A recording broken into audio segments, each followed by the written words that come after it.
Bismillahirrahmanirrahim. Assalamualaikum warahmatullahi wabarakatuh. Saya Desi Meliasari dengan NIM 22103029 dari Program Studi Sosiologi Stisipol Raja Haji Tanjung Pinang. Di sini akan menyampaikan mengenai teori sosiologi klasik dari salah seorang tokoh yang terkenal yaitu Herbert Spencer. Dimulai dari pengenalan singkat mengenai biografi dari seorang Herbert Spencer. Herbert Spencer lahir di Derby, Inggris pada tanggal 27 April 1820. Spencer adalah anak dari pasangan William George Spencer dan Harriet. Spencer meninggal di usia ke-83 pada tahun 1903. Spencer adalah seorang sosiolog dan filsuf asal Inggris. Dikisahkan bahwa Spencer ini menjalani kehidupan masa kecilnya yang cukup sulit. Spencer adalah anak pertama dari 9 bersaudara. Namun sayangnya, ke-8 saudara beliau meninggal sejak usianya masih kecil. Sehingga Spencer mengatakan bahwa itu adalah salah satu kemalanganku karena tidak memiliki saudara laki-laki. Dan kesedihan yang lebih besar lagi karena tidak memiliki saudara perempuan. Demikianlah pengenalan singkat mengenai biografi dari Herbert Spencer. Kemudian kita masuk pada konsep dari Spencer yang paling terkenal, yaitu survival of the fittest, yang berarti siapa yang terkuat, dialah yang bertahan.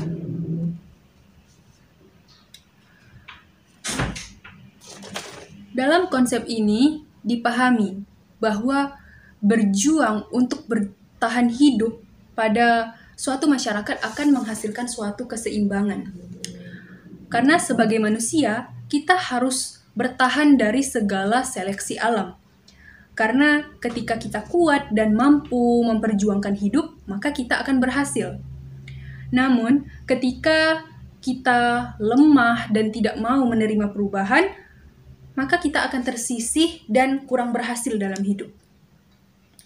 Seperti yang terdapat pada bagian di bawahnya, manusia harus kuat dan cepat melakukan adaptasi terhadap segala seleksi maupun perubahan pada zaman.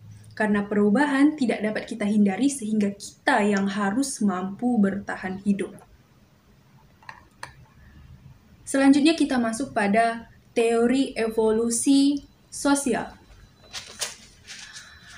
Kata evolusi menurut Kamus Besar Bahasa Indonesia atau KBBI yaitu perubahan, pertumbuhan juga perkembangan yang terjadi secara perlahan-lahan namun stabil.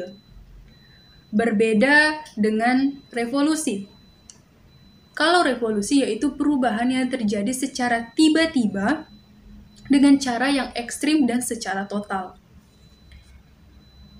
Evolusi sosial adalah perubahan yang terjadi di dalam masyarakat karena adanya usaha-usaha yang dilakukan oleh masyarakat itu untuk melakukan penyesuaian diri. Kita lihat di setiap zaman itu akan ada yang namanya perubahan. Baik itu dari segi sosial, komunikasi, intelektual, dan lain sebagainya. Lalu kemudian masyarakat akan berupaya melakukan penyesuaian diri. Mereka yang terkuat akan bertahan dan berhasil dalam seleksi ini. Namun, bagi mereka yang menolak dan tidak mau melakukan perubahan, serta tidak mau mengikuti atau melakukan perubahan, maka ia akan tersisihkan. Dalam artian kata, ia tetap berada di lingkungan masyarakat itu, namun akan dipandang aneh ketika anggota masyarakat lain sudah menerima perubahan, namun ia masih berada pada pola perilaku dulu. Lalu di sini, Spencer membagi evolusi sosial ke dalam 4 tahap. Yang pertama yaitu tahap penggandaan atau pertambahan. Yang kedua, tahap kompleksifikasi. Kemudian yang ketiga, tahap pembagian atau diferensiasi. Dan yang terakhir yaitu tahap pengintegrasian atau integrasi. Tahap yang pertama yaitu tahap penggandaan atau pertambahan.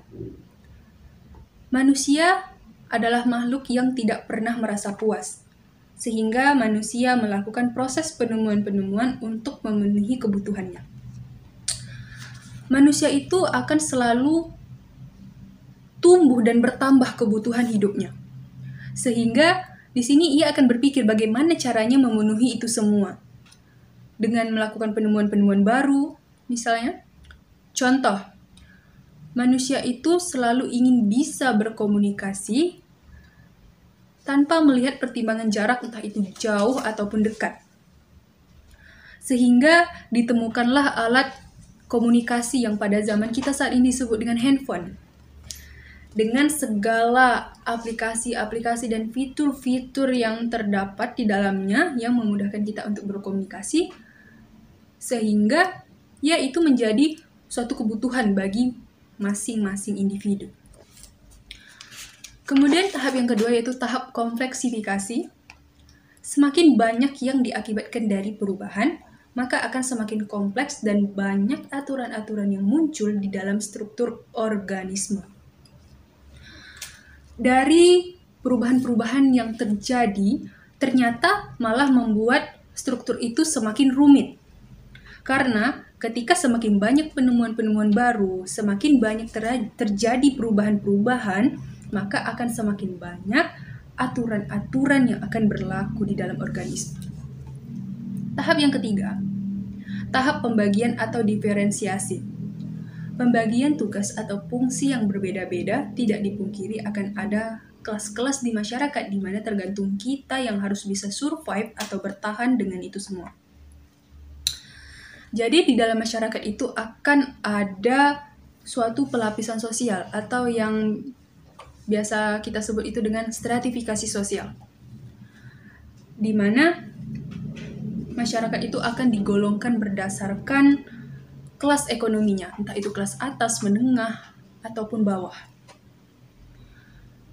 Dari adanya kelas-kelas tersebut, maka kita harus bisa survive dengan kondisi kita. Tergantung kita yang menentukan, entah kita itu ingin naik kelas atau tidak. Kemudian tahap yang terakhir yaitu tahap pengintegrasian atau integrasi. Menjalani segala sesuatu hal setelah tahap-tahap sebelumnya dipahami dan dimengerti. Jadi setelah 3 tahap sebelumnya, masyarakat kemudian melakukan penyesuaian, menjalani kehidupan setelah memahami dan mengerti tentang proses perubahan ini. Karena pada dasarnya perubahan itu tidak bisa dielak, sehingga kita harus bisa menerimanya. Lalu sampailah kita pada kesimpulan, di mana menurut Spencer, evolusi itu dimulai dari hal yang sederhana sampai menuju hal yang kompleks dan dipengaruhi oleh berbagai faktor seperti adanya seleksi alam. Dilihat pula dari proses sebab dan akibatnya. Menurutnya, sesuatu yang kuat atau yang mampu memperjuangkan hiduplah yang akan berhasil, sedangkan yang lemah dan malaslah yang akan tersisih dengan sendirinya dan kurang berhasil dalam hidupnya.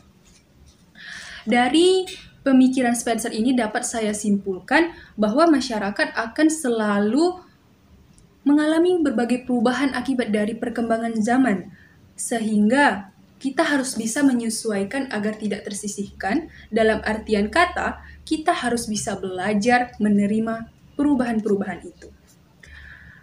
Saya rasa itu yang dapat saya sampaikan. Saya akhiri dengan Assalamualaikum warahmatullahi wabarakatuh.